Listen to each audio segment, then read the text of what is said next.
Assalamu alaikum, everyone. So today we're going to be starting from Surah 51, verse 20. A'udhu billahi minash shaitanir rajeem. Bismillahir-Rahmanir-Rahim. The earth is full of signs for those who are certain, and within yourselves can you see? In the heaven is your provision, and everything that is promised to you. By the Lord of the heaven and the earth, this is true as the fact that you speak.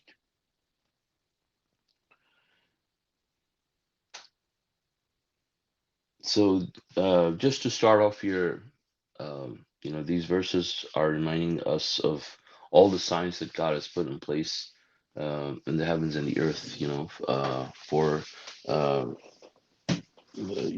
for His existence and, for His omnipotence. All the signs are available, for us to see, to show who's really in control and, about the awesome power of God.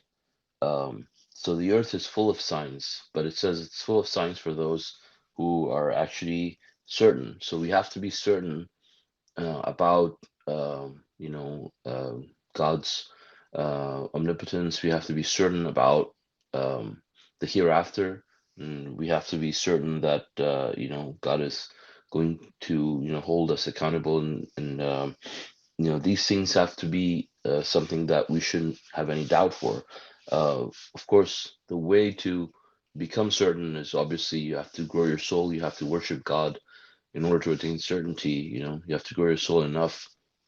And so once you are at that point, you're able to see God's signs everywhere. So the earth is full of all of those signs in the Quran. It grows into great detail about all of those things that we can reflect on to show, all of these signs. And within yourselves, can you not see? So within our bodies too, everything that God has created, all the systems, complex, you know, uh, intricate systems that God has put in place for the human body, also these are all God's signs, I mean, for example, our hearts, our lungs, our kidneys, all of these things are, all of the different, nerves and arteries and all of those vessels that God has put in place for a part of a very elaborate design, intelligent and elaborate design, show us all of God's signs when we really ponder upon them. But obviously, these signs are for the believers, for those people who have truly attained certainty. Um, And then it says, "In the heaven is your provision, and everything that is promised to you. This is true by the Lord of the heaven and the earth is true as the fact that you speak." So, so, you know, now this means that everything that is promised to us, all our provisions are with God, and obviously some of those provisions are advanced to us in the form of earthly provisions, and then you have other provisions that God has reserved in the hereafter. God says only for the righteous, right? And so those are also reserved uh, for the righteous people in the hereafter.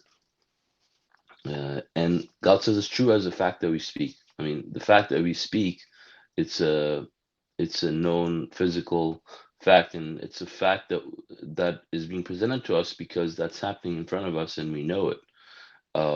And but God, is using that comparison to say, just as that is true, it's also true that all your provisions in the heaven and the earth and eventually is in the heaven. And so, this is also true, and it's a physical fact just like any other fact. So God will now continue reading about from verse 24 onwards. It says, "Have you noted the history of Abraham's honorable guests? They visited him, saying, 'Peace.' He said, 'Peace to you, strangers.' He asked his family to prepare a fat calf. When he offered it to them, he remarked, 'Do you not eat?'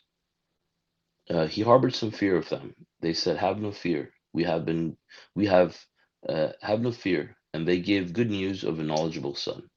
His wife was astonished, noting her wrinkled face. 'I am a sterile old woman.' They said, Thus said your Lord, He is the most wise, the omniscient. He said, what are you up to, O messengers? They said, we have been dispatched to criminal people. We will shower them with rocks of clay, marked by our Lord for the transgressors. We then delivered all the believers. We did not find in it except one house of submitters. We set it up as a lesson for those who fear the painful retribution.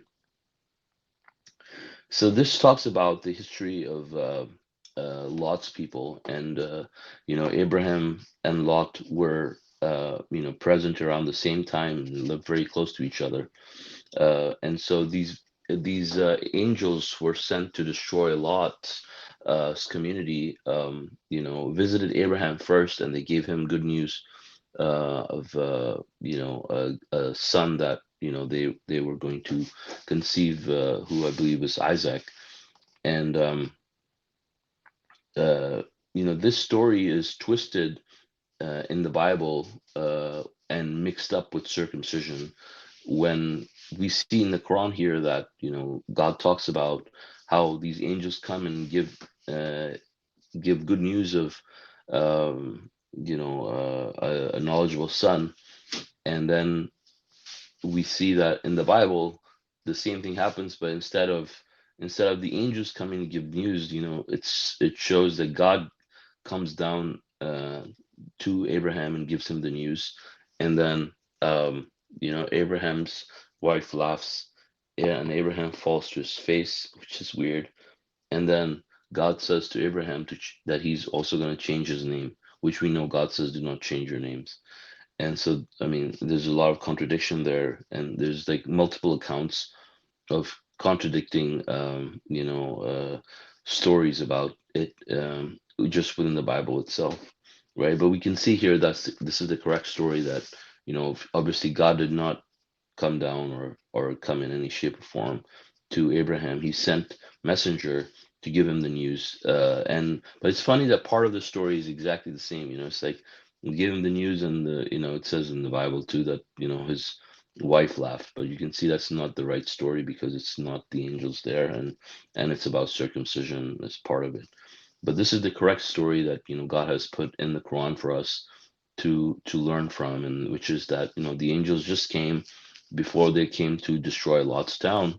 They gave the good news of a knowledgeable son, and then in another part of the Quran, like we see that Abraham being is very extremely kind and clement, and he proceeds to argue against in favor of not destroying Lot's people, but God says that uh, uh, but the angels basically tell him that this is already a predetermined matter, that these people will be destroyed.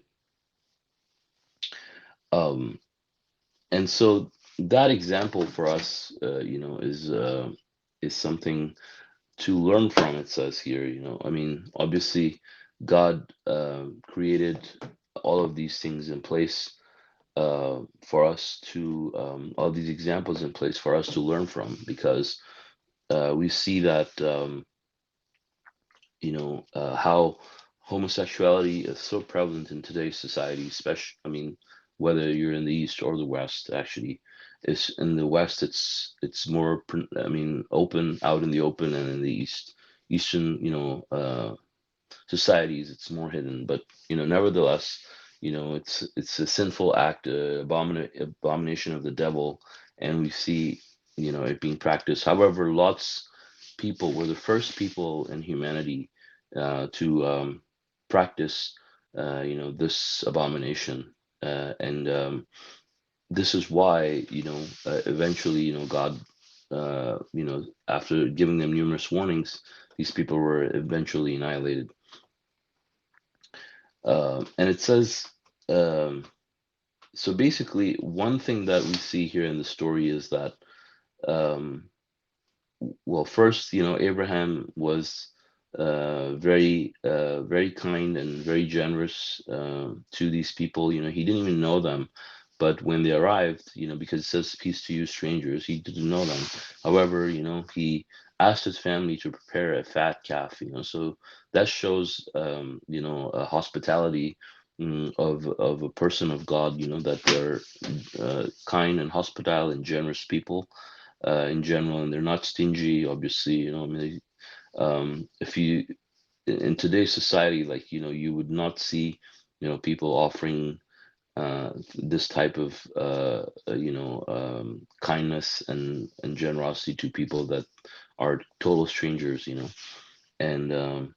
but we can see that, for Abraham, this was almost like, second nature. He did that immediately, and he was apprehensive, he was afraid in the beginning, because he didn't know what was going on when he saw these people not eating.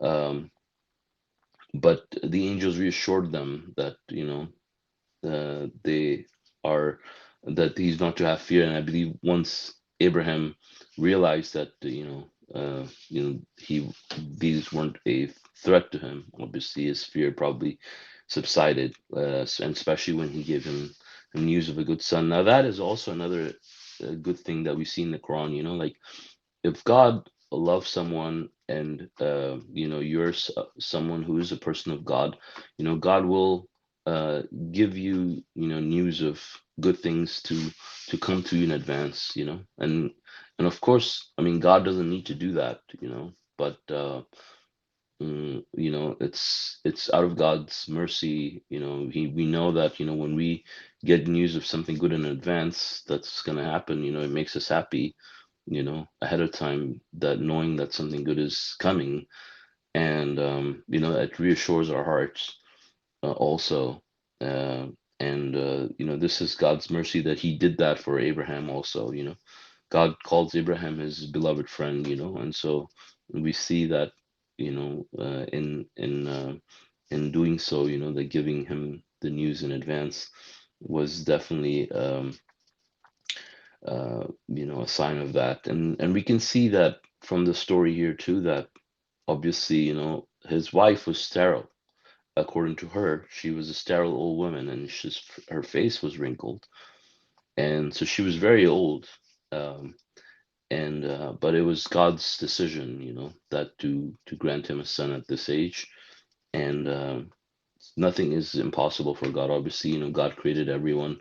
God can create us without parents if he needed to, in the case of Adam. And in the case of Jesus, he didn't have a father. But obviously, if someone's old or sterile or anything like that, I mean, obviously, God can fix it in a second. So nothing is too difficult for God. And obviously, this is a lesson for us too as believers, that we cannot despair no matter how hopeless a situation might look.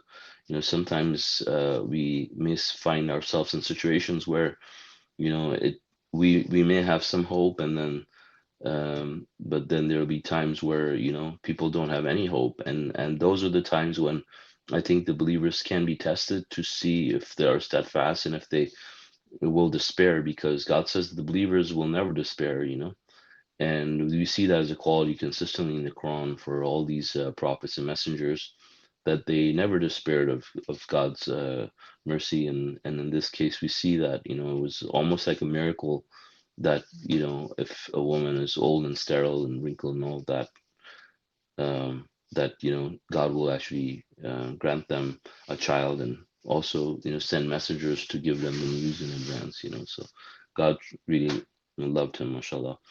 And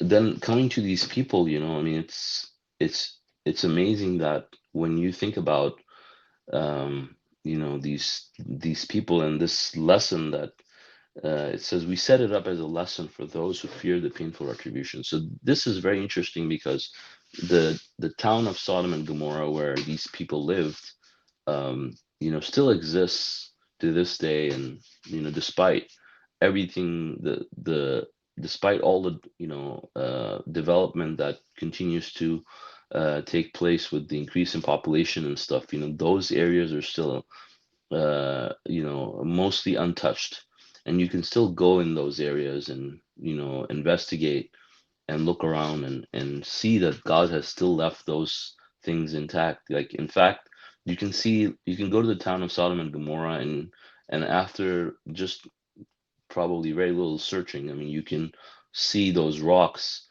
that it talks about here, rocks of clay that were there. I mean, you can actually look at those rocks, and you can see the remnants of this these people that were destroyed over time. In Moses, verse 38, there is a lesson. We sent him to Pharaoh with manifest proofs, but he turned away in arrogance and said, magician or crazy. Actually, before we get to Moses, I did want to say a few more things about that, So, about Sodom and Gomorrah and homosexuality in general, I mean, many people use excuses to, justify homosexuality, or many people will like go for things like blasphemies almost, which is to say that God created these people as that way, and it's the same as saying, for example, someone's a pedophile, and you say, well, God created them that way. Well, that's not the case, because nobody is born a thief or a pedophile or anything like that, so just the same way nobody's born a homosexual. People become homosexual out of the tendencies, the sinful tendencies that they give into, and then they get accustomed to them, and then they are just almost addicted to them, just like anything else. And this is really the truth about it, and we can see how evil it was and how these people deserve the retribution, because they left it for the rest of the humanity to follow. And till now, it's such a thing that is hard to get rid of in the society of today, and it's becoming more and more prevalent and more open and established and acceptable in the society. But these were the first people who started it, and we can see that it was so prevalent that it says we did not find in it except one house of submitters. So the entire community of Lot and was entire community of Sodom and Gomorrah were actually sucked into this, and there were no believers uh, among these people. They were all sinful people except for Lot's family, and that's why it says we do not find in except one house of submitters. So it is a very abominable act, and people shouldn't make excuses for it. If you find people in your circle that are homosexuals, obviously, you uh, do not become part of those people that will tolerate homosexuality. I mean, you should try to talk these people out of it, rather than and we've talked about this before, but it's they keep coming up, so we have to continue to talk about them. So when you have people in your circle that are homosexuals, and they become, I mean, it comes to your attention that these people are homosexuals, and uh, instead of supporting it, supporting their choice, their lifestyle. Obviously everybody has the freedom to do what they want, so you can't force anybody to not be homosexuals if that's what they choose to do. However, what you can do is you have the ability to not support it, by letting them know that this is wrong, and by trying to talk them out of it. Of course, that does require you to be in a position where you're able to talk to the person, and so that they may listen to you and stuff like that, right? So it doesn't mean that somebody's a homosexual, you just run away and don't talk to them at all. I mean, you obviously, if you have to talk them out of it, that means you have to talk to them first. But that's the way that you don't support it, because the verse that says it, beware of the retribution that may not be limited to the evildoers among you, and the footnote Messenger of Covenant has put is that a community that tolerates homosexuality may be hit by an earthquake. And we see that actually, there's many communities that are, uh, established around homosexuality, and they're hit by serious earthquakes all the time. And but for everybody around them, obviously, I mean, they have a responsibility, obviously, to either support it or not. And as submitters, we have to stand with God, and obviously that is not an easy thing to do always, but with God, it's possible, and it can be a tricky thing, especially like if you're in situations like workplace and stuff like that. So obviously, you have to do it in a way that it's not does not come off as um, something that you'll get in trouble for, but you do have to be at a level with the person that you're close to them, so you can talk to them about these types of things. Anyways, so God will continue to read verse 38. It says, in Moses there is a lesson. We sent him to Pharaoh with manifest proofs, but he turned away in arrogance and said, magician or crazy. Consequently, we punished him and his troops. We threw them into the sea, and he is the one to blame. In Ad there is a lesson. We sent upon them disastrous wind. Anything that it came upon was utterly destroyed. In Thamud there is a lesson. They were told, enjoy temporarily. They rebelled against the commands of their Lord. Consequently, the lightning struck them as they looked. They could never get up, nor were they helped. The people of Noah before that were wicked people. So now, um, all of these people, the other communities that are are being mentioned right after that, these are all important lessons for us. All of these communities. The people of Moses, it says there's a lesson. We sent him to Pharaoh with manifest proofs, but he turned away in arrogance and said, magician or crazy. Consequently, we punished him and his troops, threw them into the sea, and he's the one to blame.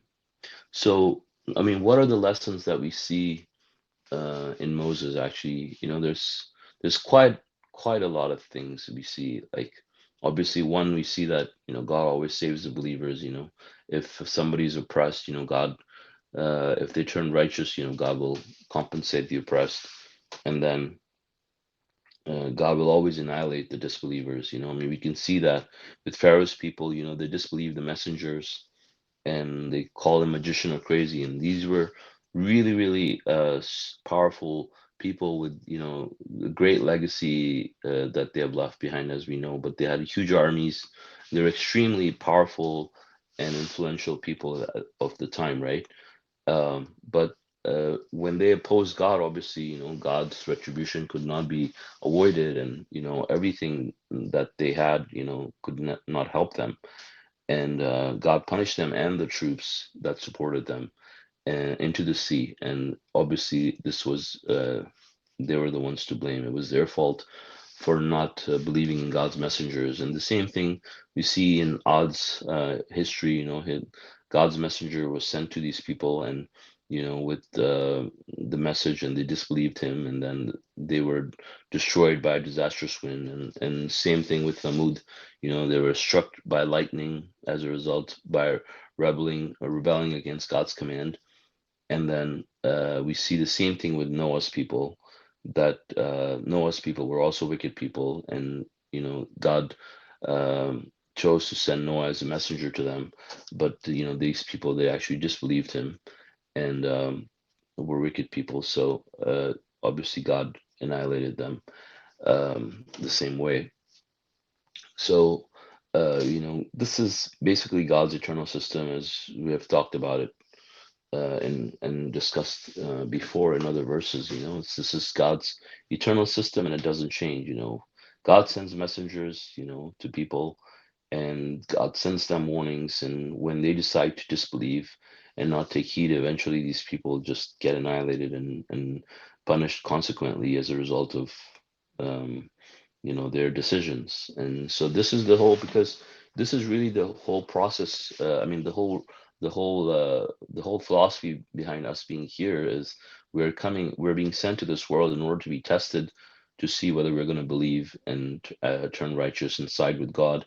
And once it's made clear that these people are not going to do that, then there's no reason for them to be even here. Obviously, people will be given enough room believe or disbelieve, or enough room to allow them to incriminate and show all the evidence against them that they're disbelievers. But then after that, once they've done that, like for example, in these cases with the examples of the messengers, once it's made clear that they're not going to follow and they're against it, then God's decision is ultimately God's decision ultimately prevails. So God willing, I will read a couple more verses, starting with verse 47. It says, expansion of the universe theory confirmed.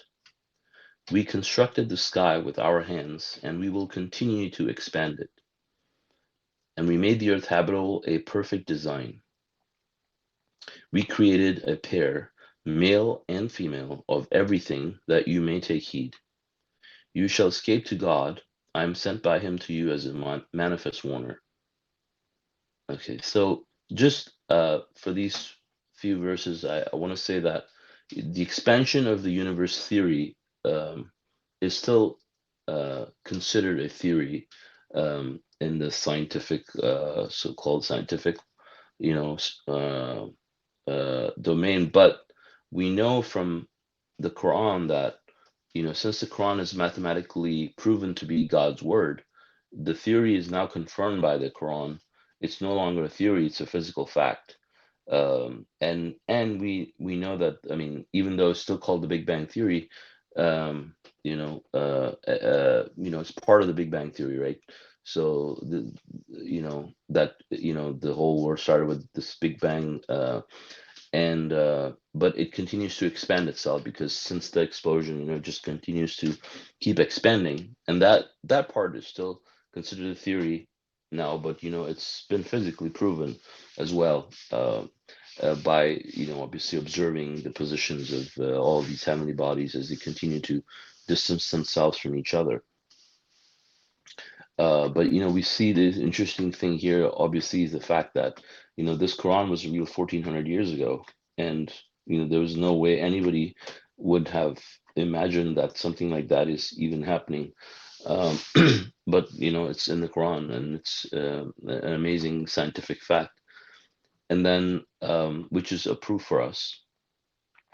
So, and then we're told that God said we made the earth habitable, a perfect design. So what does that mean for us? Is that uh, God made the earth perfectly habitable for us, right? This is a perfect design that God has put in place to make the earth habitable, and that includes like things like the perfect balance of heat and light, and water and oxygen, and all the other gases and stuff, all the other mechanisms that God has put in place, for life to become possible on Earth. Obviously, we know that now there's other planets that are many other planets that are being discovered. Not many, but quite a few planets that have been discovered that look a lot like the Earth, and there will be continue to be more in the future. But we know that life only exists on this planet. However, it's not easy to find a planet where you have that perfect balance. But on Earth you can find it, right? For example, if the Earth, we know that if the Earth was a little bit closer to the sun, life would be impossible. If it was, you know, revolving around the Earth, revolving around the sun a little bit faster or slower, or anything of that nature, or if there was a little bit of difference with the size of the Earth, for example, or if there was a little bit of difference with the size of the moon and things like that, everything would be chaotic, and none of this would be possible, right? But God has put in the perfect balance of everything in order to just continue with the plan. Obviously, that includes the structure that God has put in place for the protection of the earth, with the ozone layer, and the magnetic field that surrounds the earth, and everything. And the more you think about it, the more you will appreciate God's elaborate design. And this is truly, something that brings us back to the verse we read earlier, that it says the earth is full of signs for those who are certain. So, looking at those signs that make the earth habitable, is one of those things that we have to appreciate. For example, the amount of oxygen that we have uh, on Earth, right? It's makes us the Earth perfectly habitable because we all need oxygen for our survival, right? But if there's a little more oxygen, than there is now, I think there's oxygen that we have now. It's a mixture of oxygen and nitrogen, I believe. But if it's just pure oxygen, everything will just combust in a ball of fire and nothing would exist, but obviously, that's not the case because God has a plan that we the humans will come here to fulfill this plan, and life will continue. So God allows all these things to be in perfect harmony, so His plan can continue.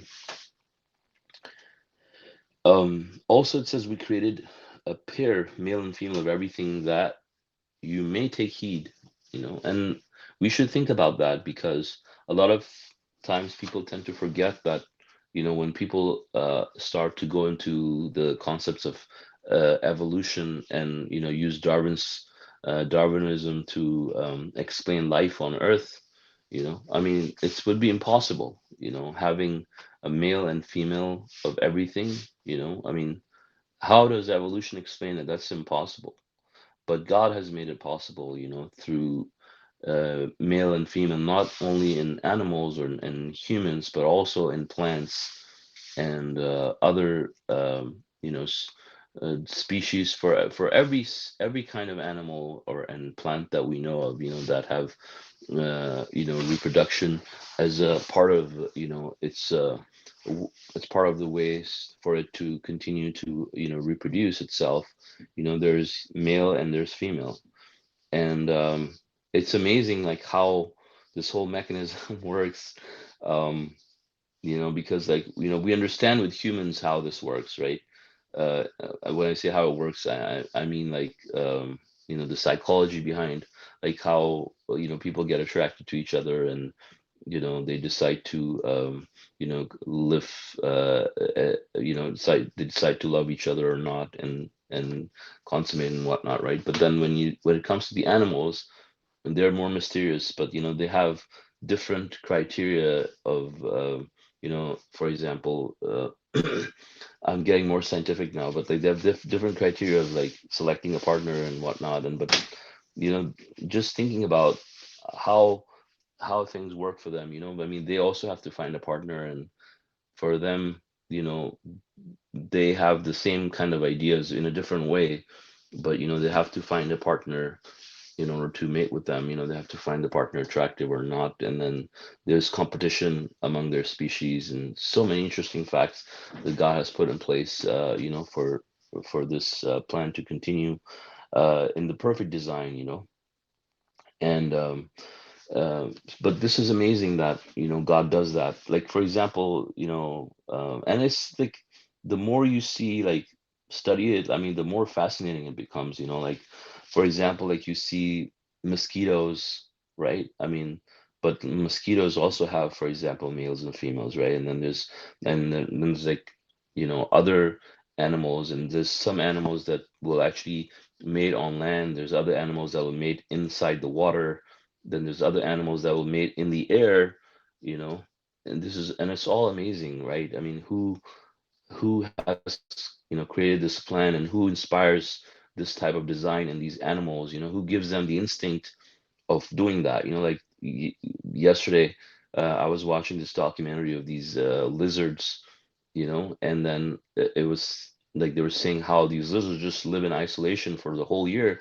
and then one time in the year they just decide to come, once a year they just decide to come out and walk towards the land where they were born, and they're just instinctively, all of them start doing that, right? So but God has put these instincts in them to allow them to inspire them to, like, they don't have a calendar or an iPhone or anything, to say, okay, it's this time of the year, we have to do it, but God lets them know that they have to do it first of all, and then when they have to do it, and then what they have to do, and then they go ahead and do that. And it's amazing for different creatures. There's other creatures, for example, that will do that once every 13 years or something. Like they hatch, and then they come out and they mate excessively, and then they all die right away, and then just become food for the rest of the people until 13 years from then again they hatch.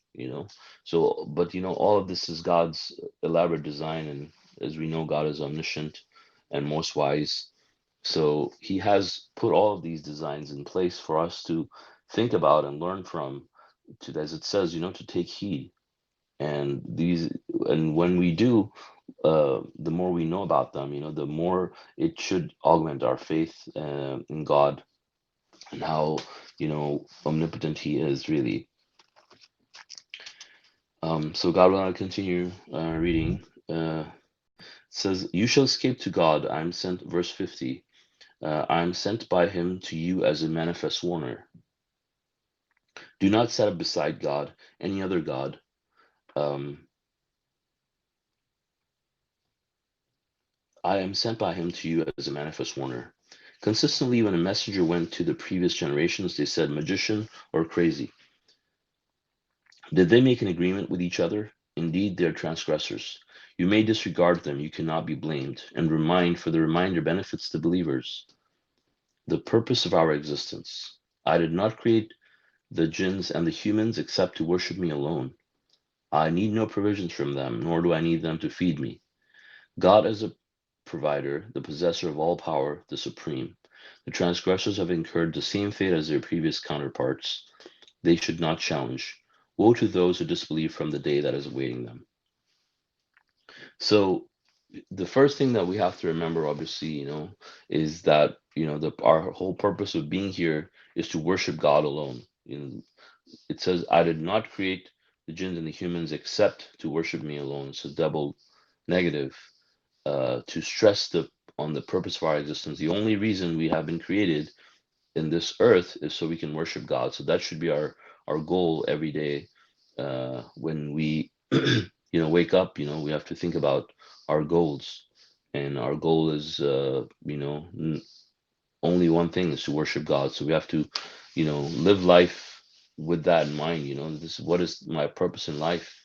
Really, is it to earn a living and do all these things, or just live and eat and sleep and all of that, or is it something bigger? And we know that it is really to grow our soul and to redeem ourselves. And so that's what we should work towards every day, and not let other things distract us from our main goal.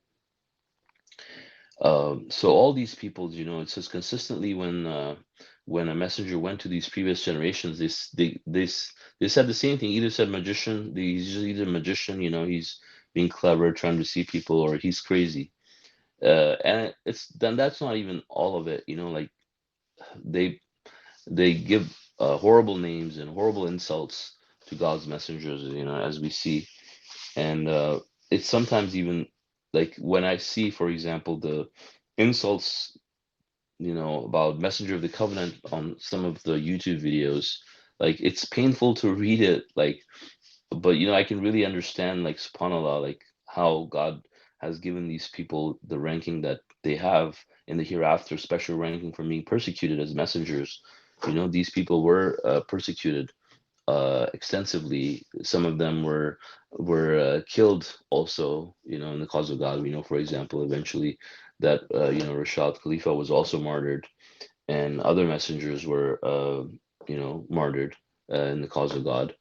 And but while they were alive, obviously, they went through a lot of persecution, and a lot of insults and stuff. But consistently, God says, this continued to be their behaviors. Like, did they make an agreement with each other? Indeed, they are transgressors. So the same Satan, obviously, they did not make any agreement with each other. But it's just the fact that Satan is the same Satan who's been manipulating these people throughout. Sorry, sorry. Oh my God. Hold on. Where's mute? Sorry. So throughout these throughout history, we see the same Satan, inspires these people to commit all these uh, sorry about the distraction there. Yeah, so the same Satan inspires these people to use these kind of insults, against God's people.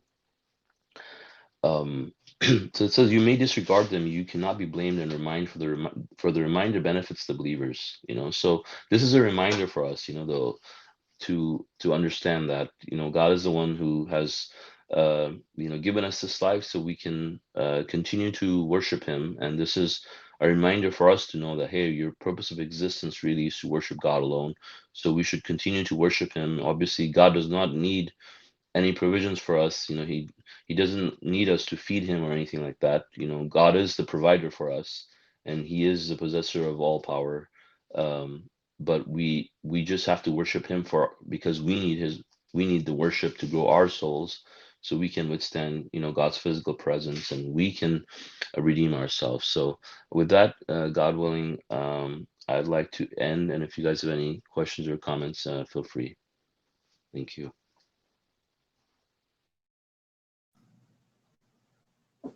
Masha Allah, very good Quran study. Thank you. Masha Allah, thanks, Salãmun. Great Quran study. Sorry, I Thank just you. joined late. Oh, sorry.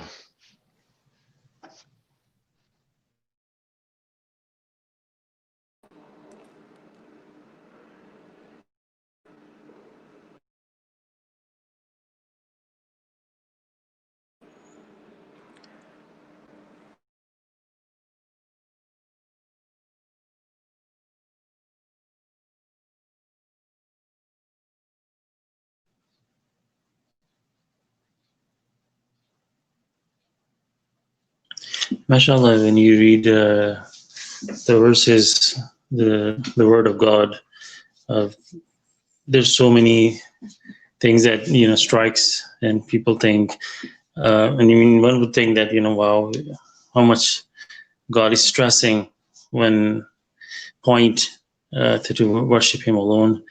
This is one of the famous verse 51, 56. And we have used that verse in many sermons and Quran studies, mashallah. And if you read it, that said, I did not create the jinns and the human except to worship me alone. As we know that God says in many other places that God created all the animals, and you see around, they all are obeying God, they all are worshiping God. As we know, the angels, they obey God when God told them to service human, prostrate in allegorically. So they submitted, and they are good submitters. We have two guardian angels with us all the time, and they are obeying God. They don't question God's authority. They do what they are told exactly. So they are worshiping God alone. Then why one would think humans and jinns are mentioned here only? Why did not God say, I did not create everything except to worship Him alone, which is the truth. God created everything. So is my understanding is that, first of all, like you said, they're explaining that there are two negatives. If you make a statement, for example, at your workplace, and they have bought those computers for you to work on, and these are only for office works. And if the boss says that I bought these software, the computers for office work, so that can leave an open area for somebody can surf the web or things like that. But if the boss walks in and says the people are playing game on their computer, and so if at that point, if he make this statement, I did not buy these computers except for the office work. Now that is clearly specifies that these computers shall not be used for anything else except for office work. So how beautifully God has the words that God used. God does not leave. God could have said, I created human and jinns to worship me alone. Now that can leave area of to do other things. That couldn't become idol worship. right? So if you, and also you think about it, that then if that's all we are born for, what about I like to watch movies, I like to go out for a run, I like to go on vacation, what about other things that we do? Then that becomes a sin. No, these are God. When God says to worship me alone, it doesn't mean that just keep on praying and praying. Whenever you enjoy anything, whenever you God blesses you with anything, you praise God. You you want to listen to music, you praise God, because if God has prohibited, then you will not be able allowed to listen to it. So whenever you enjoy any God's blessings, and when you appreciate God, that becomes a worship. When you say something that I want to do it, when you say God willing, that becomes a worship. When you see a beautiful flower, you say praise God. That's become a worship. So all these becomes a worship. And this other point that I want to make is, Masha Allah, is that just like we use the office example, if you have a head office and there are like several branches, and one of the branch is making a mistake, not obeying the company policies, and you have to send out a memo, who would you send it out to? You're not going to send it out to the other one branch that is completely obeying a company policy. You're going to send it to the one who's disobeying it, that we did not establish this establishment except to work for our company. So that's why we and jinn are the one who were disobeying. So who would you think God will send out the memo to? To us. God did not send a Quran to the trees or their scripture because they're obeying. God did not send it to the animals or the earth or the other because they're obeying. So we are the one disobeying. So who would get the memo? Who gets the write up at office, at workplaces? The employee that is making a mistake. So technically, this is where my understanding comes. So thank you. Masha, the other thing is that, when it says that you did not create the heaven and the earth, uh, for the humans and jinns, to worship him alone, is because obviously the animals and the other creatures, already repented, right? So they're not the ones who are being given this freedom to come here. I mean, the whole idea behind the creation of the heavens and the earth is in place for the humans and the jinns to worship God in this world, right? The whole reason why Earth was created, right, was to provide Satan with his constituents, because he claimed to be a god besides God. So all these animals and plants and all these other creatures that decided to come and play a submissive role, they just came here for the same reason, for us to serve us, right? In this test, to facilitate that whole plan, they came here. But the whole purpose behind the creation was just for humans and jinns to be redeemed.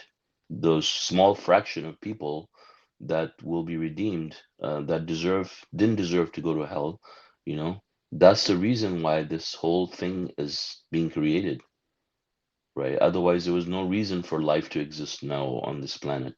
So that's what the verse is saying, that the whole reason this has been created is for us, so we can come and choose God here, right? And worship God alone. And then obviously, those who choose to be redeemed and deserve to be redeemed will get redeemed.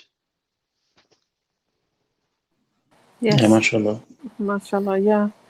The very tiny, percentage of entire those creatures or souls did not take the second chance, while the animals and stars and everything else took the advantage of the second chance of redemption, and chose to have the guaranteed salvation. But we were first of all greedy, and we were overconfident that we will choose God with our own free will. But we also wanted to see the competency of, if really there is a chance that you know there can be another God beside God, and to demonstrate, to expose Satan's claim, and also given him a chance. God is most just to give people actual realization, not just, they might wonder all their existence that, oh, could there be, you know? So this whole plan is very precise, subhanallah, and to grant those people who had any little bit doubt certainty either way. No, they look at this world. It's a complete chaos right now. As we know that Satan is the king of chaos. He's trying his best to create, whatever the world perfect according to his ideas, but his ideas are not right. They go against God's perfection and his laws and everything. And so now we know that how this world is going, absolutely berserk because of um, incompetency of Satan. And but God wanted us to see with our own eyes and experience and choose Him without any bias.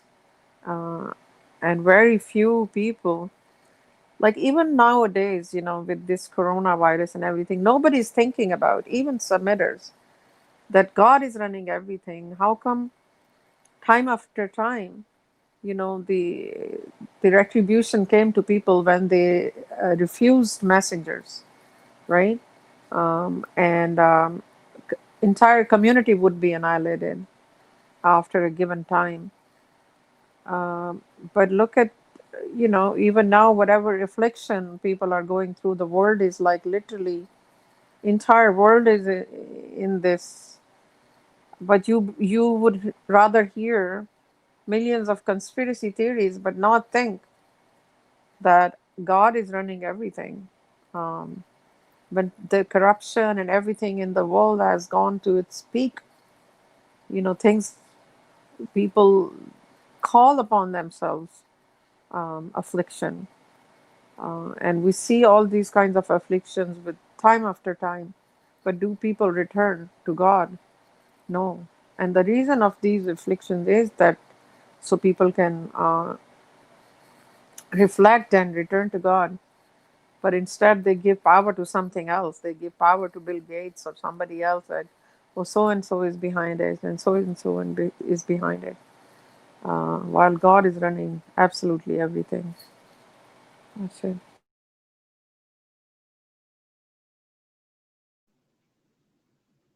Yeah, mashallah, very good point. And now we see that examples from the Quran that when Noah's son and the people around him, when the water was rising, even at that point, they were saying, "Oh, we will do that. We will do that." I mean, how arrogant behavior that is. And similarly, nowadays you hardly hear the word of God or hardly see people are talking about God.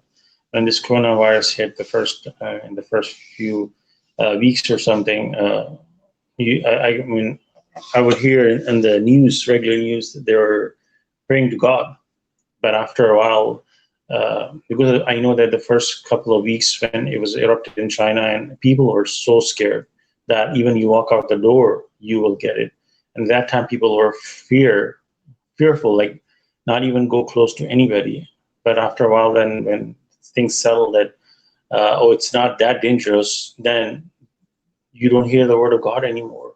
It's how bad humans are. Then when we really are suffered with something, at that point we start praying. But after, when the problem is gone, then like why would you see people then they get sick and they all the worshiping practices comes to life. It's like a dead animal coming to life, and they will do all kind of recitations and this and that. But once the person gets well, and then tata bye bye. Next time we'll get sick when we'll see you.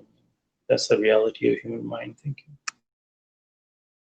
Yeah, exactly, mashallah.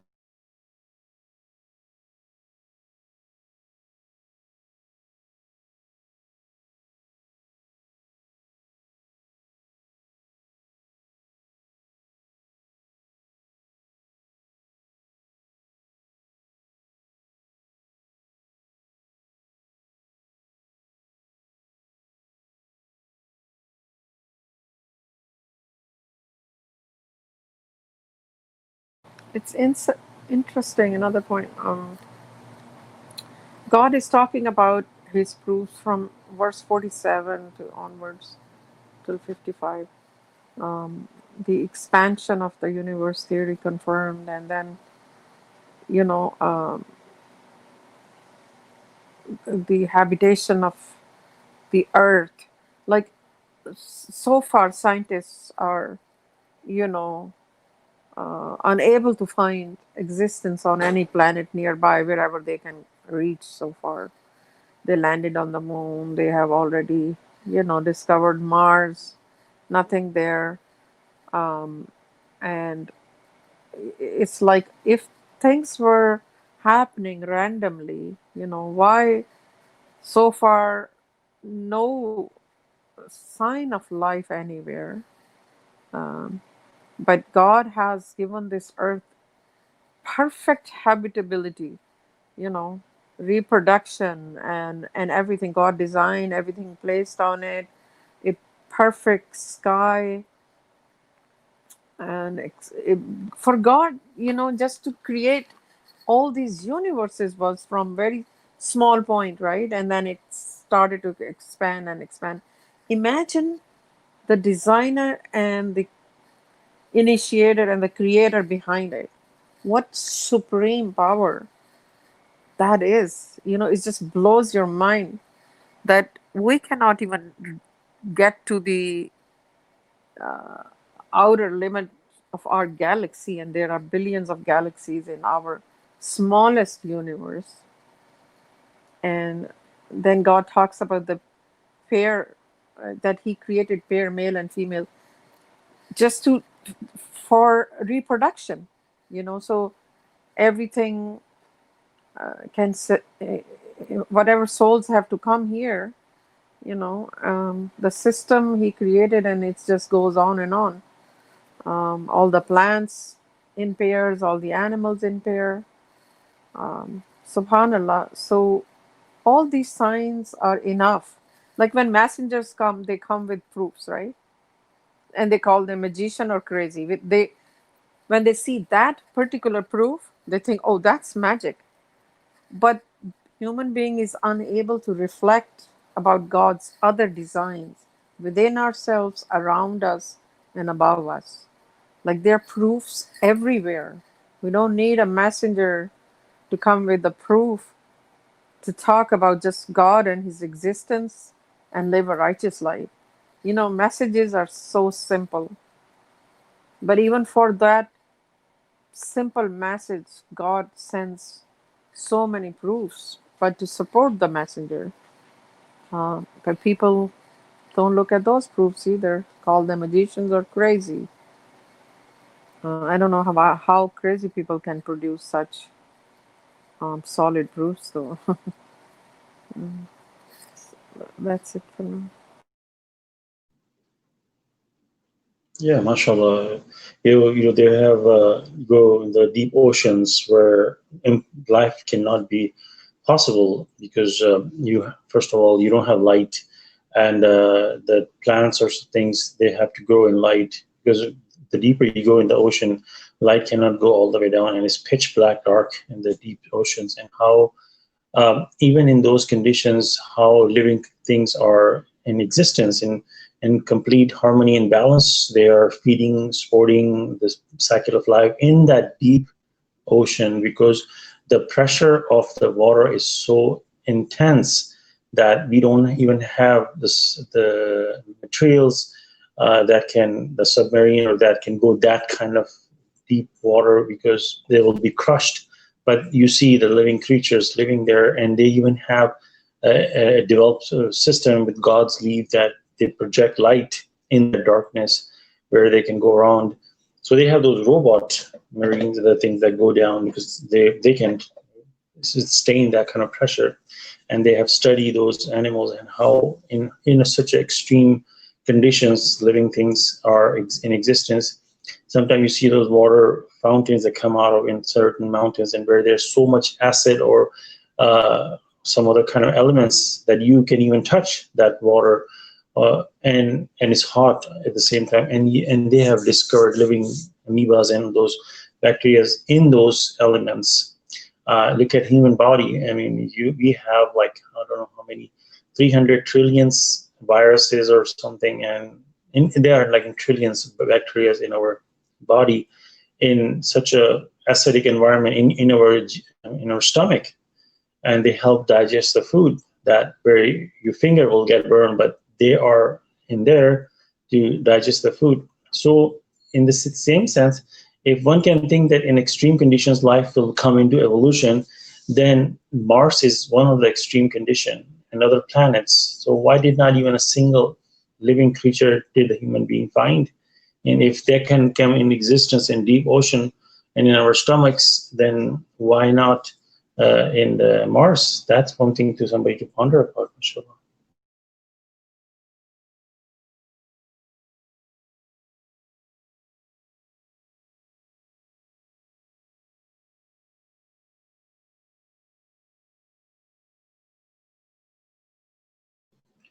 I mean, you think about, I was just watching this documentary the other day, bot fly, the flies, the fruit flies. So there's something called bot fly, BOTFLY. And the cycle of bot fly is so amazing. The regular flies, they will just lay egg in the trash, and the larva comes out, and they just how the cycle evolves. And but the bot fly larva is the way it develops is, so it has to go in a flesh of animal to grow.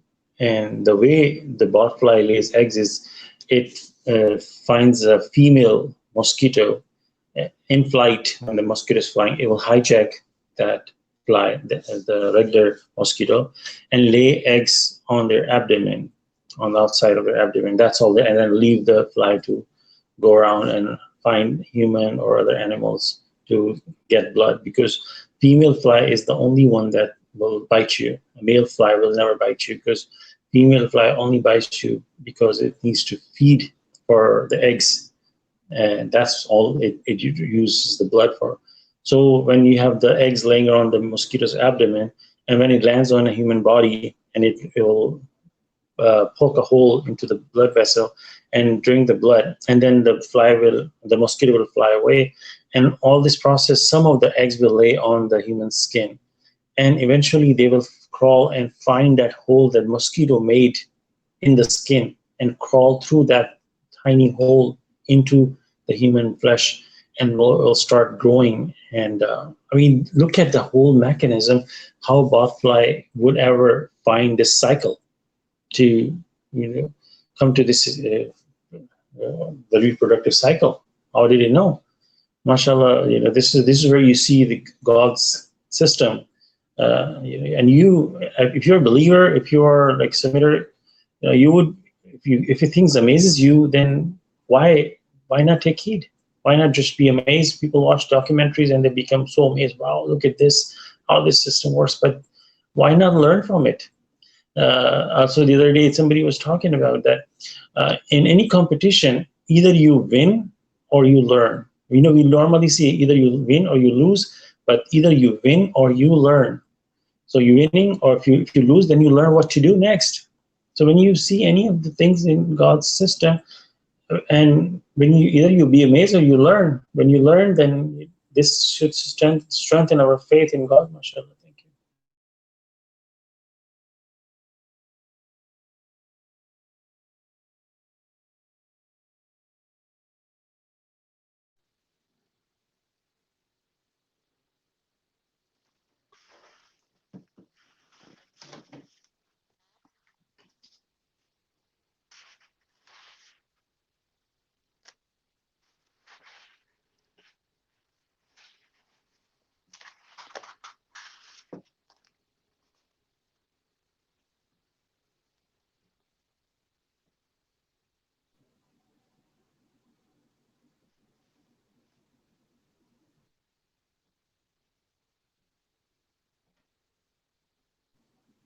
Masha Allah, I mean, it was quiet, so I'll go ahead and make another comment about the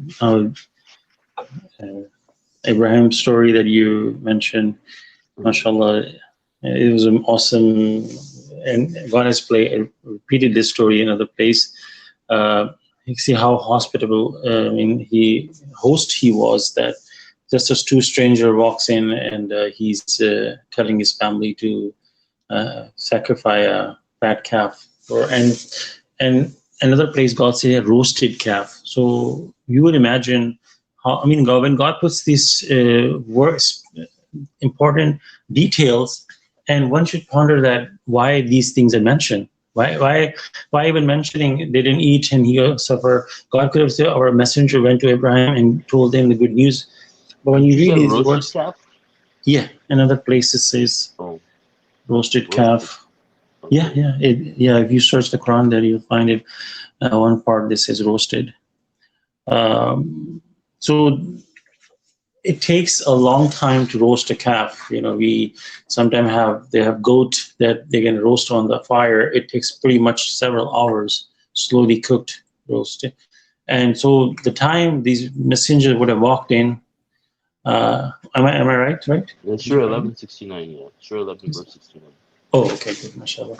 So the minute these messengers walked in, he probably would have offered them drink, like how anybody, we have a guest, we obviously offer drink or something, a quick, nourishment. But they probably have refused, so that could have been understandable that they were not thirsty. But the time it took them to sacrifice a calf and to roast it, and angels would have seen it that they are making food, and they could have stopped them. Don't cook any food for us. But the angels let this process go on, and it probably took them a day or something, stayed with them. Something in a sense you can picture when you look at the reality point of view. And they were such in a human form, a perfect human that nobody can even guess that they are angels.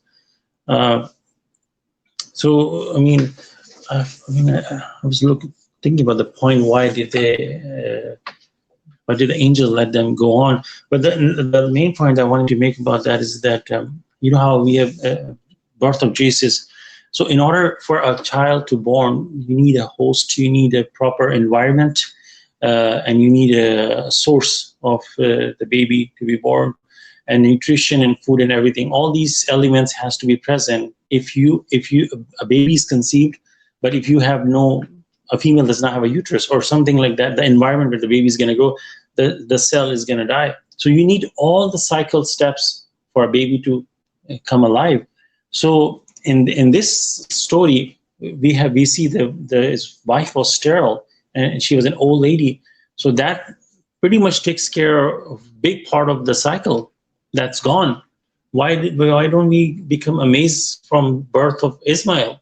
Because he becomes one of the mystery birth, because on Mary's condition, everything was in perfect condition, just the source was missing. So one thing was, but in this condition, we don't even have an environment to grow the baby. So one thing, somebody would think that this would be a bigger miracle than Jesus in that sense. MashaAllah, thank you. Did you say Ishmael? Yeah, the first baby birth of was Ishaq or Ismail? Ismail, I think. The first one was Ishmael, but this is about Isaac and Jacob. Abraham's two sons, right? Yeah, yeah. So Yeah, this, the first one is Ismail, right? yeah, first one was Yeah, Ishmael. Yeah, but Ismail. Yeah, that's this news was given to him. This was about Isaac and Jacob. Isaac and Jacob. So, Ishmael was born first, before. okay, before he was already born. Yeah, yeah. Oh, okay, I didn't know that. Yeah, he was Mashallah, thank from you the for. other, from Oh, the, thank you for clarifying yeah, that. the slave wife, right?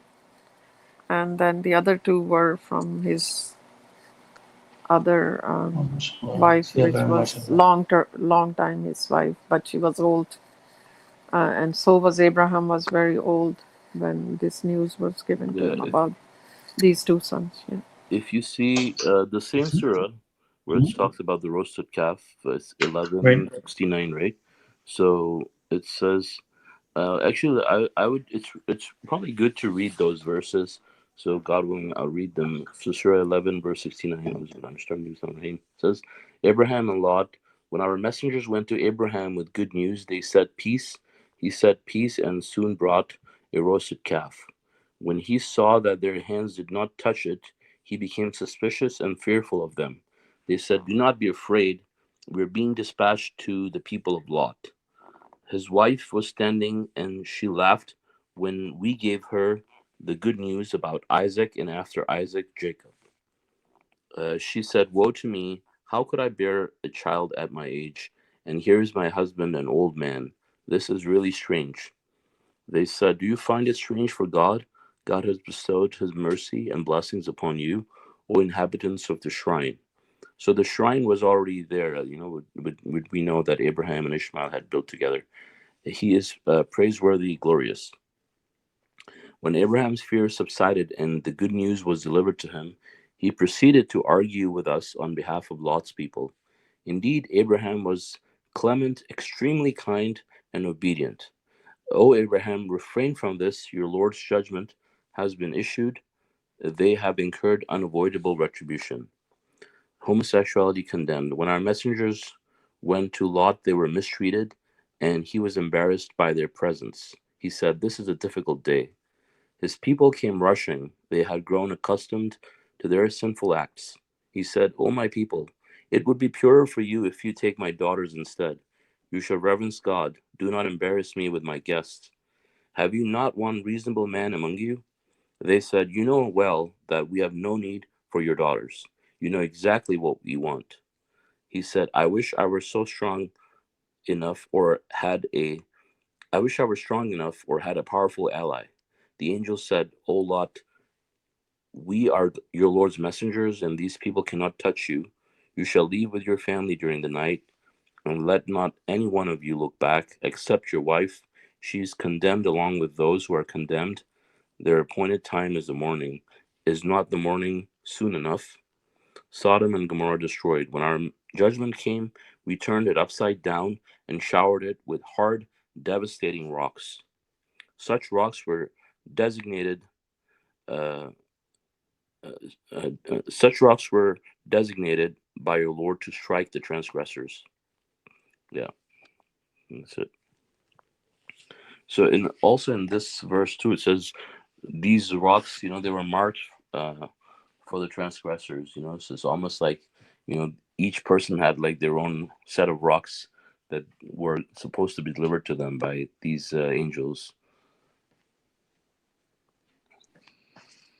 So that incident had already taken place with Ismail when he saw the dream, right? Sorry, what was that? When the angel came with the good news, Uh-huh. the incident of when he was ordered, when he saw the dream, he was sacrificing his son. That incident has already been taken place, right? In the Yeah, past. that has Yeah, happened before. Yeah. Oh, okay. I thought that's when it all started. because that part about Ishmael Mm-hmm. is when were his initial tests. Abraham's. That I think that was a younger Abraham who had Ishmael from the um, other wife, and but um, this Hajira, am I right? Salamander was the name of the mother. Sorry, I don't know. Okay, so basically, the history says that he was from a slave wife, Ishmael, but he had another wife who could not bear children, so he had another one. So for the child, Ishmael was from her, but the original wife he had long term marriage couldn't bear children. So this is older Abraham. After all those tests and everything, the Ishmael, the dream and sacrifice and all that. That after he passed all the tests, then God gave him good news from this wife to have children. So, and then all the rest, is all after that incident. That's in the past, before Isaac and Jacob. Yeah, sorry. the Mashallah, dream thank you. ever the dream had happened and everything had happened. That was younger Abraham. You know. Then here they were apparently, according to Quran, both husband and wife were very old. As we know, Abraham lived uh, 90 plus years. How many years? over 100 years, something like that. So these two children were they came in their old age, like really, really old age.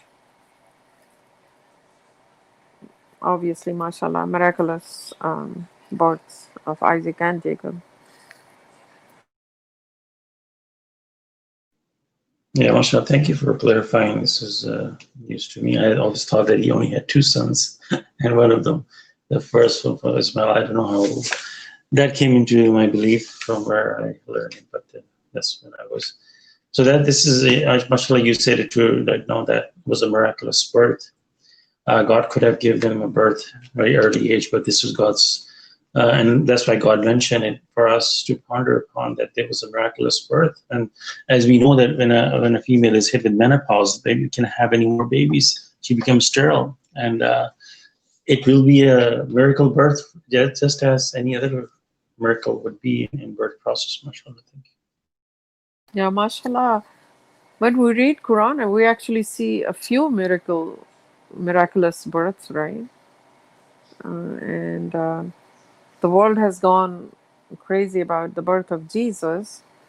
That seems like it was the only miraculous birth. But look at the other one was Zechariah, and then we see Abraham, we see Adam. So these are all miraculous birth, meaning God can do whatever He wants to at whatever age.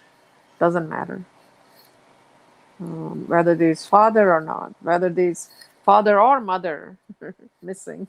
In case of Adam, Adam didn't have father or mother, so God can create anything whenever He wants and whatever shape He wants. Praise be to God. For Him, all He has to say be, and it is. So yeah, that's why in Bible, even Bible says the son of Mary, everywhere.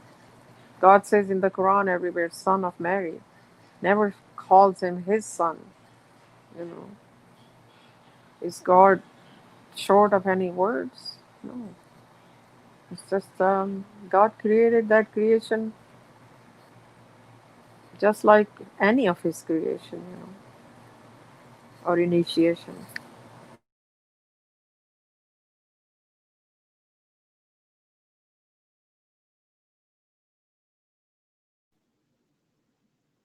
Yeah, I met somebody in the mall, and they were preaching the Bible, and when I told them that I only believe in one God, they were like, they were taken aback a little bit. They were like shocked. Why?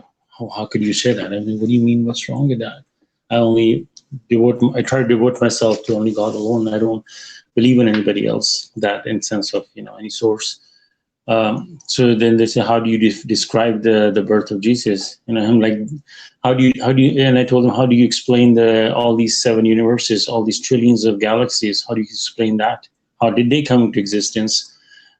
These are far more bigger and complex things to understand. I mean, they have no answer. No answer, mashallah. Thank you. MashaAllah.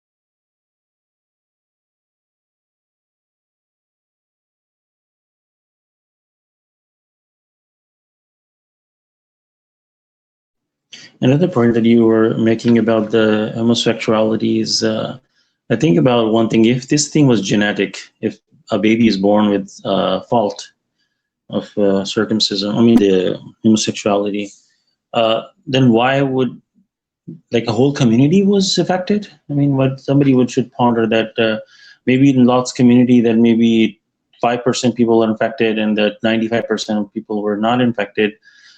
Because God says only one submitter's home in that community And that's what their test was. They need to just abandon this practice and worship God alone. So meaning that the men in their community would not leave that practice. So all of them were, I mean, this is impossible. The whole community become homosexual. It is because that's what they saw, and the kids from the young age start observing, and then this become a culture.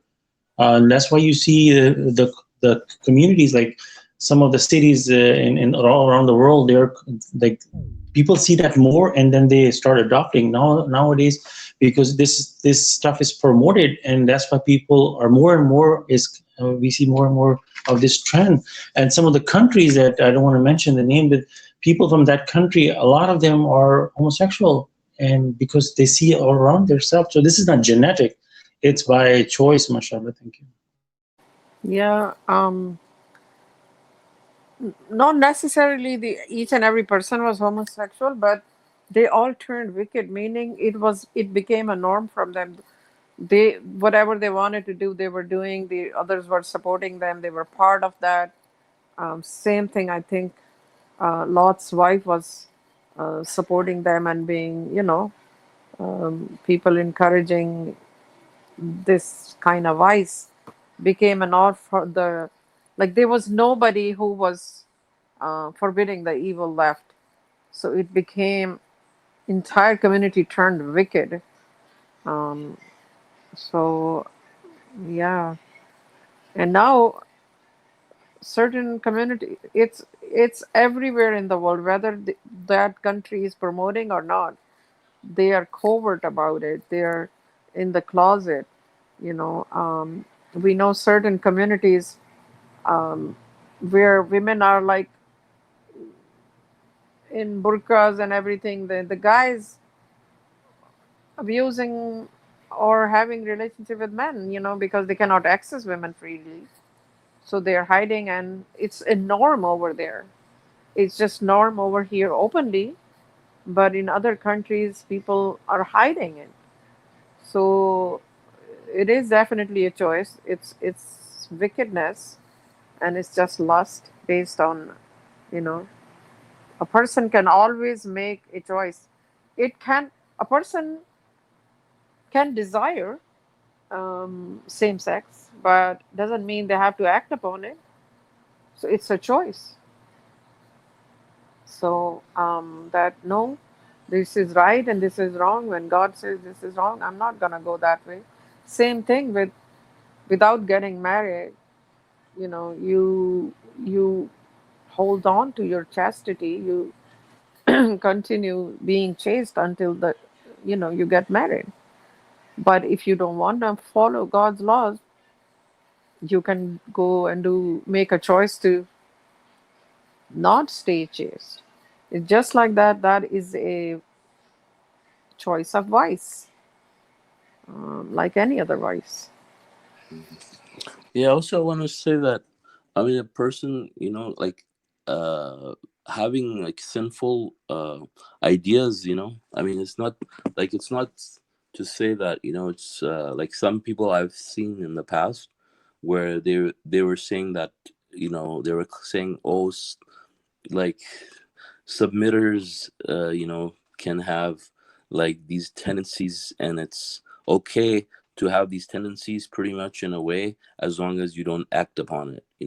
But the thing is that we know that like, if your soul is grown substantially, where your soul is nourished, like, you will not have urges to commit sinful acts. So, like, for example, the Messenger of the Covenant gives an example that, he was working, and he says, I don't like to brag about myself, but like, I go to all these conferences where there's prostitutes everywhere, and, I don't feel like, this idea doesn't even come into my head that, I should go and have, commit adultery with a prostitute, for example, right? And so, like, it's ideas along the same lines. If your soul is grown substantially, where you've been worshiping God alone, I mean, you're not going to have these sinful tendencies and desires to begin with. I mean, just the same way as you're not going to have urge, for example, to go and commit a crime, or to go and sexually abuse a child, or to go and do any kind of crime. or any sinful any kind of sin, right? So likewise, I mean, people will not have these kind of ideas, and God will stop them, prevent them from having. So there's no such thing as, somebody being a righteous person and then having these tendencies, but it's fine as long as they don't act upon it.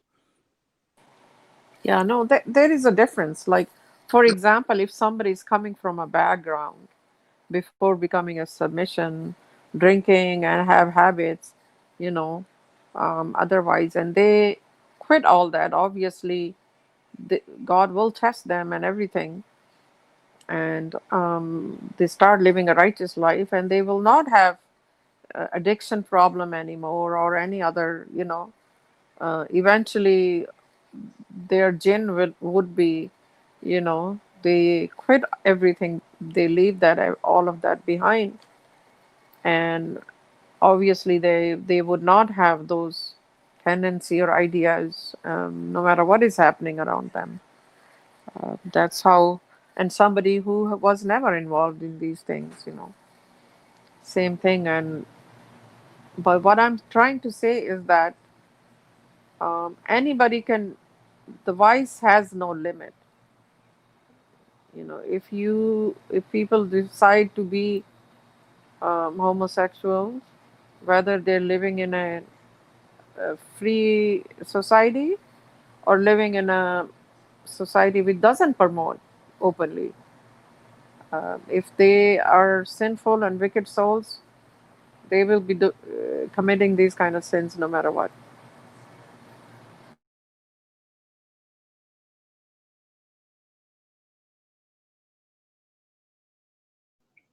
I mean, And I think it's interesting that when we read about this, such an abomination that God talks about and how people were punished, like we see that the people committing these crimes are, especially against younger kids, people against, like, not even of their same age group, right? Which is even worse. And we see these are priests and, religious Mullahs. figures, mullahs, and all of these people, right? So that's the irony, I mean, and the hypocrisy of these people. Very sick. Oh my God.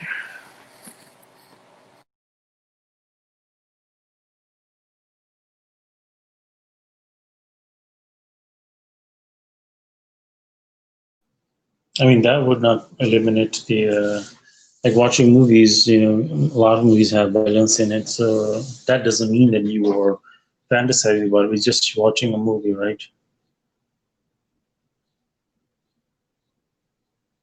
Yeah, what are you suggesting? No, no, no. No, I say that a good believer will not even have a thought about like Yeah, yeah, sexuality. yeah. Right. The So, movie like will watching keep movies, moving. like pretty much a lot of movies have homosexuality and violence and all that. So that's not bad, right? What you mean, watching them? Yeah. So you Well, I can. mean, are you deciding to watch them, like, No, or no, what not. is? I'm talking about the regular Hollywood movies. Like Right. the Well, I know robbery you're talking heist about or the things like regular that. Hollywood. I Like, thought you were talking killing. about other movies. No, No, no, some oh no, movies he's Salman. no. I'm He's talking about talking about Hollywood some No, I movies. movies know. have. I There's know. like It's just no the. movie which doesn't have these kind of No, I sexual know. I'm content, just right? saying the way he's saying is like, I mean, he's like, of course, I'm just talking about the regular Hollywood I know where movies. you're going with it. Yeah. But sometimes it's Yeah, yeah. explicit. I don't watch those, and I fast forward. Yeah, You of know, course. I mean, when if you the come, yeah, yeah, if the plot is good of the movie, if it's not all trash, and movie is very interesting, and I fast forward all of that right away. All of us, we have developed this habit. Okay, time to do fast forward. Like, why even witness anything like that? hmm, It's just they put unnecessary, these contents. But yeah, of course, they have to sell yeah, some nudity and whatnot. yeah, Um, exactly. yeah. Because the more you watch these things, right, the more they will go into your head. So you don't Right. want to watch them, and you don't want to think about these things, like so you'll just try to skip them. These are abominations of the devil, and so nobody will feel, it's not entertainment for believers, right? To witness these things. So you just like there's no point. So you just obviously don't want to watch it. Plus, God That's says we right. have to subdue our eyes too. So these Right. people. Exactly, Yeah. So exactly. It just automatically happens, subhanallah. Like you repulsed, you feel repulsed by those. Like it makes me so angry. Like such a good show is going on, and suddenly unnecessary bed scene and whatnot they start showing. I'm like garbage. Come on, fast forward. Yeah, like I can't even stand it. Like why should I watch this? Come on. Why do you even have this in the movie? But they make they find excuses to bring those things anyway. That's Hollywood. Even Indian movies have so much content, like in a weird way. Oh, mm, Uh, nowadays, so. yeah, more perverted, covert. I think Um, Pakistani movies are the best. I But it's slowly getting I infected. don't even remember last time I watched an Indian or Pakistani movie. Yeah, me I too. I can't handle that garbage. Yeah, Well, so I watched the Pakistani movie, not recently. I think it was like a few years ago. But there was a very funny scene in there. It was about circumcision. Oh, Salama, that movie that, was just made for your eyes. What are the odds? You happen to watch a movie which had that? true. Oh, funny. Yeah, it was funny. It was the child. Even what he says. Like he says, it's so good. He says, "Why are you getting rid of it?" Oh Really? Yeah, In a my God. Pakistani movie? yeah. I mean, the child. He's crying. So he's like, Child is questioning this? yeah. I mean, like That in old, huh? Pakistan. Yeah, because in Pakistan, Yeah, yeah, yeah. some people get it at older Teenage age, even. like maybe 10, 11 Mm-hmm. or something. So yeah, so I mean the child is big enough to talk and everything. So Exactly, it's like, exactly. My cousin was like 10-year or 11-year old. And I remember when they took him to the hospital, he came back all day long. He'd been crying nonstop until like the next day. No doubt, man. But he was forced to do that. yeah. That took him. Yeah, I mean, so many people, they have complications, and they almost die, or some people do Yeah. die, of course. Also, it's a very real thing. What a So tragedy, yeah. yeah, I mean, and think about those parents that had to go through that. I mean, uh, they would appreciate that. God wouldn't want that. Yeah, and they're thinking they're doing a righteous thing, Hmm. but while they're not, they're doing the opposite. Yeah. Exactly. And but that It's the burden blunder. burden of that ignorance comes on parents. Hmm. Obviously, the child made it to heaven, Yeah. Yeah, I know and someone who almost died because um, you know, the person wouldn't stop bleeding from, some kids, oh they, gosh. yeah, And mostly in those small countries, unprofessional people like a haircutter is coming. yeah, barber, Barber, yeah, barber is an expert surgeon. yeah, yeah. In the movie too, it was a barber. They bring in the local barber, Oh my god. and yeah, forgot the name of it. So. That's why Hadith, Rashad said clearly, Hadith and Sunnah, satanic innovations. So clearly people call it Sunnah of Abraham, Yeah, related to somehow, while we find no connection in the Quran. yeah, Why would Abraham do a practice which is not mentioned in Quran? yeah. But I mean, Uh, that's interesting because we were just reading about the verses that where they gave the angels came and gave him the news. That's the part we see in the whole circumcision story in the Bible where God gives him mm-hmm. the Masha Allah, yeah, exactly. messed up. Yeah, Genesis 17. Hmm. But that part is missing about, It's not the about Quran. Nothing about Lot in there. Nothing about Lot. Yeah. And here in the Quran, that part is there in detail, Mm-hmm. and that is missing. Like, why would it? Mm-hmm. Why? Like, just think about it. Mm-hmm. Such an important thing, like it chopping off a part of your body, is a serious thing. Why Mm-hmm. would Quran miss it? Mm-hmm. It had to be Exactly. clearly how to do it, when to do it. It should be all part of it. Mm-hmm. It's a lot of information missing. Not only the Quran doesn't mention the practice, entire practice itself, but there is no detail. Yeah. Well, I mean, all I can say is that the people who've been promoting it in submission, the people who started promoting it obviously got what they deserved as a result of it, you know. Um, and we see how prevalent it has become now. But the person who first decided to write about it, ended up dying from cancer. And but we will see people who are promoting it now will have similar things naturally because they're distorting God's religion. With full knowledge now, especially the ones that have been given all the evidence and proofs.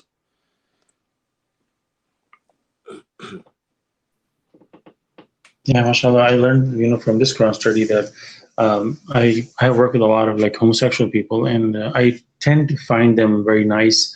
But then in the previous Quran study, you discussed that if there's a robber, but this person is very nice, you're not going to find excuses. But he's a nice person.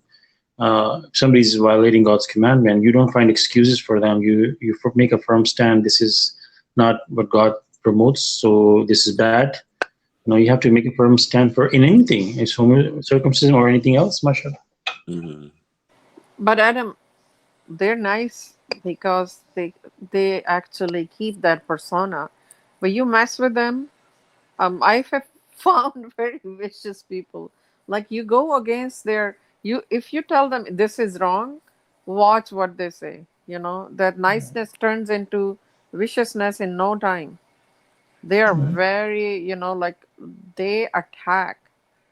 Mm-hmm. We used to live very close to an entire community, a hub of. We didn't even know when we moved to one time in downtown Toronto in the beginning. We lived near a hub. Actually, the parade would start and end there. This entire community would celebrate like a month of the whole June. Um, the Pride month. It used to be Pride Day. Then it became a week. Then it became a month. And those days, anyway, whatever. They would be just wild. Really, you and people you don't want to even mess with them. Niceness goes away in a second. Mm-hmm. Yeah. But their demeanor is like, oh, this and that, whatever. Mm-hmm. Yeah, mashallah, where I live now is there's a very small percentage. So it's been like, I guess more than 5 years. I haven't came across anybody yet, or maybe the person was really hidden.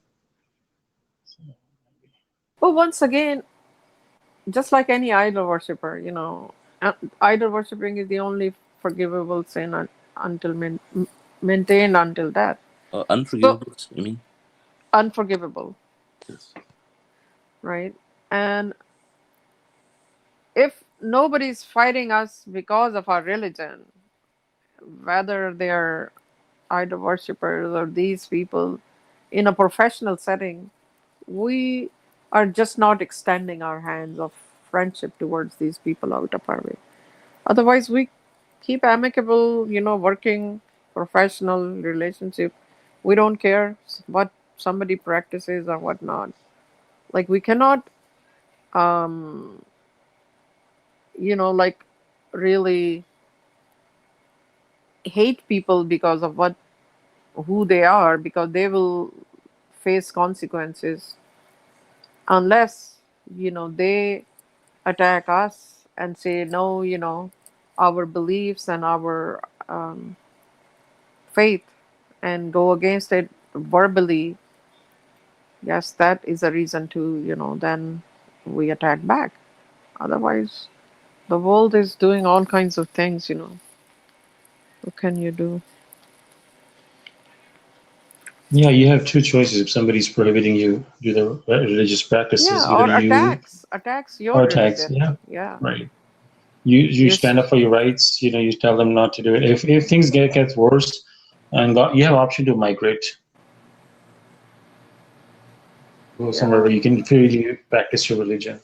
Yeah, if they start oppressing you, for example, at your workplace you cannot do your salat prayer, then there's a problem, right?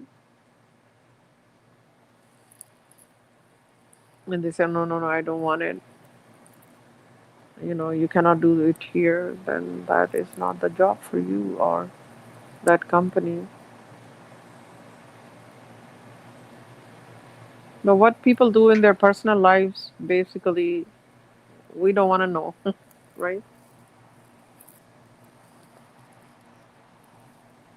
I mean, if they're really bothering you, I mean, you cannot do it in your office building, or if you're in the parking lot, if that is even not acceptable to them, things get to this point, you really have to find another job, I guess. Or especially Friday prayer.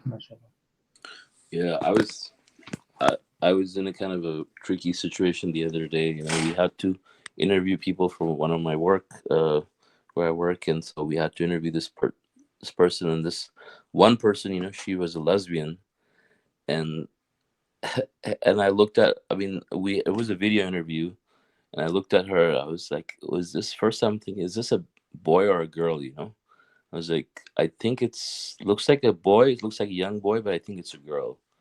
It was a girl eventually, so I was like, okay, it's a girl, but she was talking like a boy, but it's because she was a girl, it looked like she was a young boy. But she was actually just a normal woman. But then I was like, well, I mean, if she's good technically, with her, and she knows the job, I mean, I can't refuse her because that she is a homosexual. And but then I was thinking, well, I mean, I don't want to work with someone who is that, it's just always awkward. And but I was like, no, I'm just gonna be fair. And if she can do the job, because the people we interviewed before were like really not very competent, and I looked at her resume, and from her resume, like everything looked really like she was very experienced. I was like, oh, but I really don't want to. I really don't like her as a person. I just her personality and the fact she was trying to be a macho boy and stuff was just really like not very a pleasant personality to deal with. Especially with when it comes to a woman. So, but then thank God, like when I started asking her questions, like she didn't really know anything. So that was that was quite a relief. But the thing is, what I wanted to share was that like when it comes to work, if a person's doing their job and stuff in real life, like we shouldn't discriminate against them just because um, they are homosexuals, for example, right? But then at the same time, like because God says, I mean, we don't discriminate, period. So like if a person can do the job, if they're homosexuals or whatever, it doesn't matter. If they know the job, they're qualified for it, they can get hired. We don't discriminate in that way. But at the same time, we don't support their lifestyle. So if you tend to be around a person like that, you just don't support this lifestyle.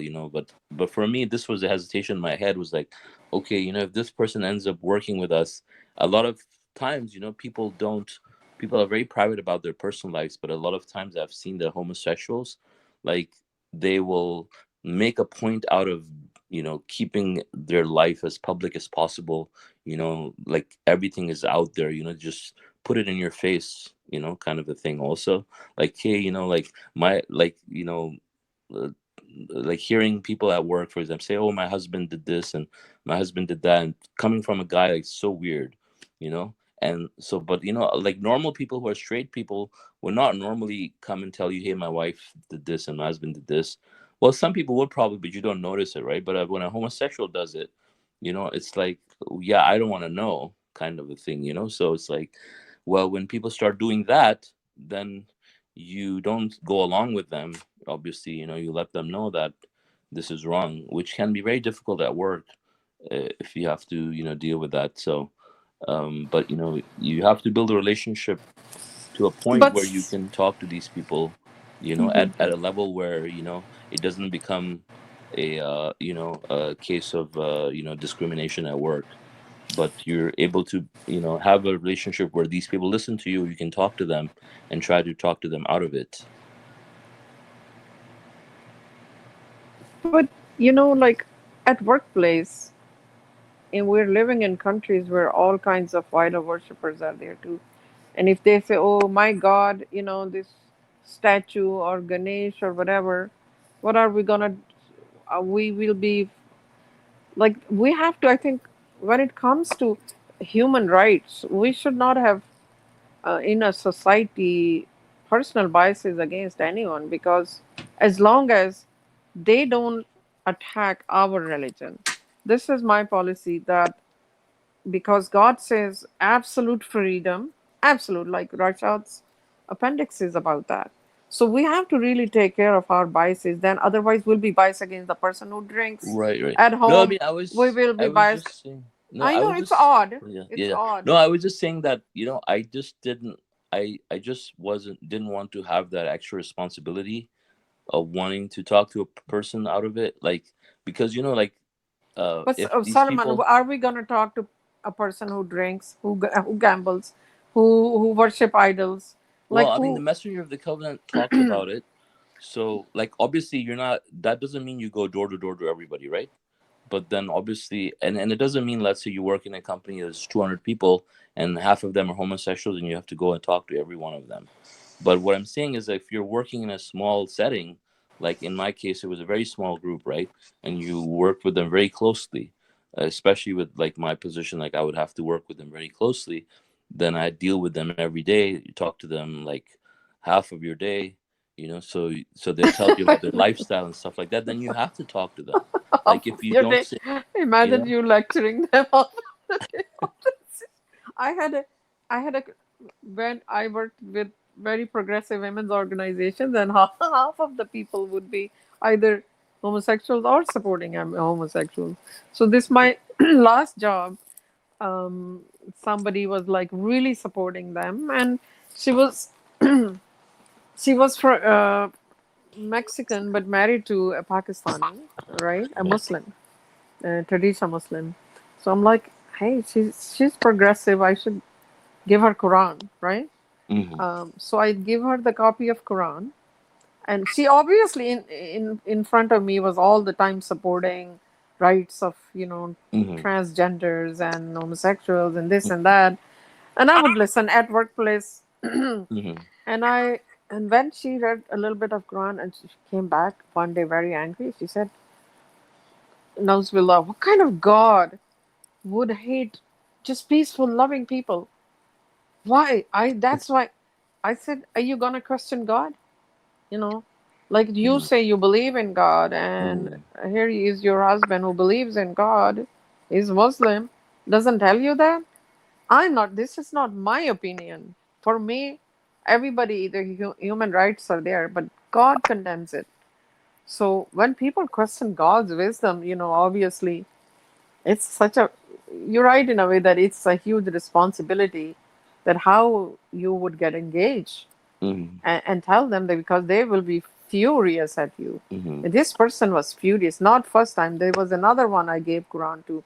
She was Hmm. also working in women's shelters. Women's shelter is Hmm. a very uh, extreme feminist movement where a lot of homosexual women are working and supporting. Hmm. And I would be delivering Quran there. I No. did. I did. So this person got so, she she stopped being my friend. She go, what Uh-huh. kind of God? I don't like this. Keep the I thought Quran was very liberal about women. I said, yeah, it is about women, Yeah. women's rights. Yeah. But then this is God. If God calls it vice and abomination, God is saying, I'm not making it up. So whether we submit to God or we don't. So Right. yeah, it's a difficult job. Yeah, I mean exactly. Like I have other jobs. For example, I used to work with a company in San Francisco, right? And San Francisco, and that was during the time when they had this whole gay pride year thing going on and stuff, right? It became a whole year, from a day to a month to a year. So like every day, they're raising money for homosexuals, and they're like posting stuff, and obviously like you don't know anybody, and like I don't have to talk anybody out of it because I'm not that close to anybody, and nobody has come up to me and talked to them about their lifestyle and stuff like that. But I never would obviously participate in raising money for them or anything, supporting them in any way, you know.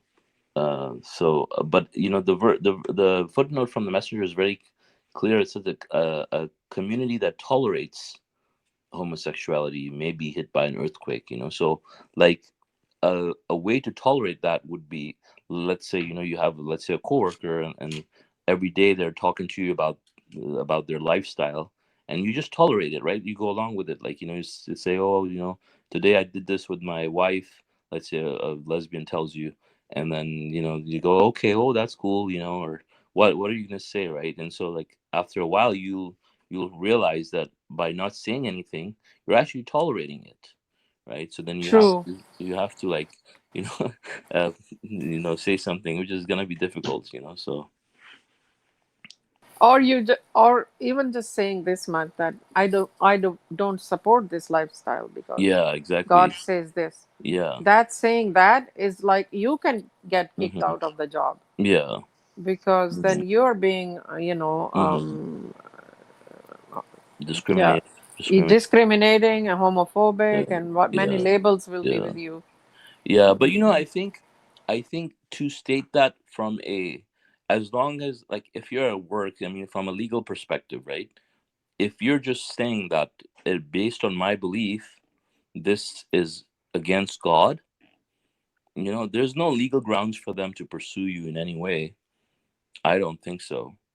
As long as you're not discriminating against them when it comes to work, like you're not denying them a promotion or a job or anything like that, or treating them unfairly, or being hostile towards them in any way.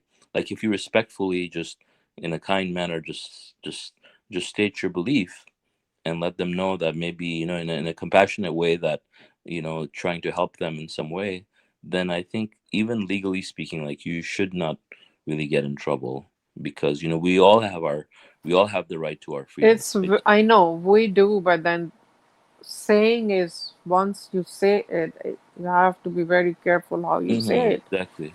because it's just now it is so big in Mm-hmm. all official documents. The Mm-hmm. gender is described, he, Mm-hmm. she, this, that, the list goes Oh, on. yeah. Mm-hmm. Yeah, are you this, are you that, are you, why do you have to, everything has to be gender based, Mm-hmm. take the gender out of the equation actually now. Mm-hmm. The gender has become Yeah, or some question people have no question mark. gender. Hmm? They say some people have no gender. Yeah, some people say I have no gender. Yeah, you can, the, like, whatever you are, you're unicorn. You could be a unicorn. Literally, I am not a human. Okay, Yeah. they can choose to say that there is no gender. So now, are you before it was male, female? Now there is a huge list. Mm-hmm. Yeah, all the official documents. Yeah, that's why we have all these viruses and stuff. I know. I think there's an Indian movie. They're promoting this kind of stuff too. So I think, I don't know, the girl or boy is like, so which bathroom should I go to? She's just talking to her friends. So where should I go? Which one should I pick? It comes down to that. Then they may have to make more bathrooms in public places, I guess. Yeah, I one think, for the unicorn. yeah, but I think now Yes. they're just making it simpler by just not labeling the bathrooms. You know, like anybody can go to the bathroom. Uh, Gosh, that's annoying. yeah, Anyway, what can you do? yeah, yeah. I mean, it's kind of tricky, but as long as you're respectful to them, I think, and you have a, some sort of closeness to the person that you can talk to them and they can listen to you. I think that's the point where you will engage with them, right? You're not going to engage with a total stranger that doesn't even know who you are and stuff. Yeah, Masha Allah, I always fall back on this statement from the Messenger of the Covenant. When I see like things going bad in public or some crisis or like virus thing, this sort of give me comfort that when he says that all that you see the tragedies in the world it was one of his sermon, the famine, the drought and killing and wars and all that's not a problem. That's something very small. The big problem that's suffering humanity is that they don't know who they are, the purpose in life. So that is the biggest tragedy. If you put the biggest tragedy on your focus, then all these things are like garbage, very Yeah, but tiny. I mean, So, all of those things are also consequences of this big the big problem. thing. That's the problem, Yeah, because true. that is the real problem. That's the root of the disease. Yeah. You take out the root, Mhm. then the disease will disappear itself. Yeah, I mean, even when it comes to something like homosexuality, right? I mean, really, is the idol worship is the mother of all evil, right? So, like, there would be no homosexuality if everybody worshiped God alone, right? Exactly. They obviously, yeah, True. So these days, like yeah, exactly. Idol worship is the root of all evils and vice, and like, forget about homosexual. What about like this openly? There's Satanism, right? Satanism, their Church of Satan, this and that. Wow. Yeah. Yeah, and sacrifice, like their cults doing human sacrifices, babies and stuff. Oh, there's no limit. So once you follow Satan, like it's like Satan want us. You know how worshippers of God alone, like there would be ranks, right? The how righteous you are, how much you are devoted to God alone. Same thing is like levels of satanic path.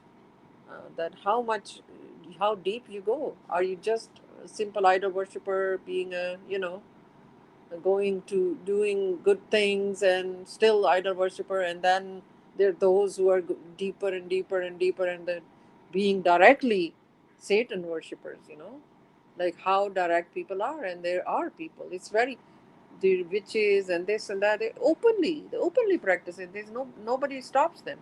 They have the right. Yeah, they have the right, no matter what, in this free society. And you can't stop them, actually. That's how it is. The government cannot stop them. They have the right.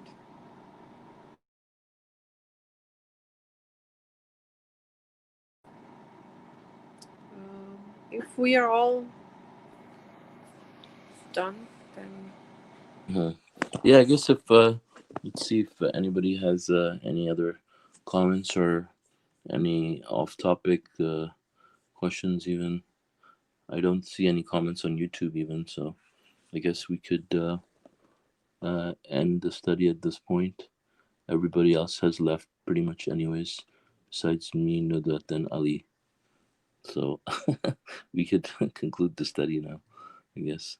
Thank you all for joining us. God willing, our next study is going to be on Tuesday. And who would like to read? Solomon, I wanted to say, I think Tuesday is my turn, but I have a very important appointment on Tuesday. So Okay. can I switch with Adam? Can I switch with you, and I will do instead one after? So next Saturday. Yeah. I don't know if you are available on Tuesday. Again, inshallah, I can do it. Oh, thank Tuesday. you. You have always picked up. MashaAllah. Praise God. Answer. God bless you. Thank you, and I'll do the Saturday one then. Okay.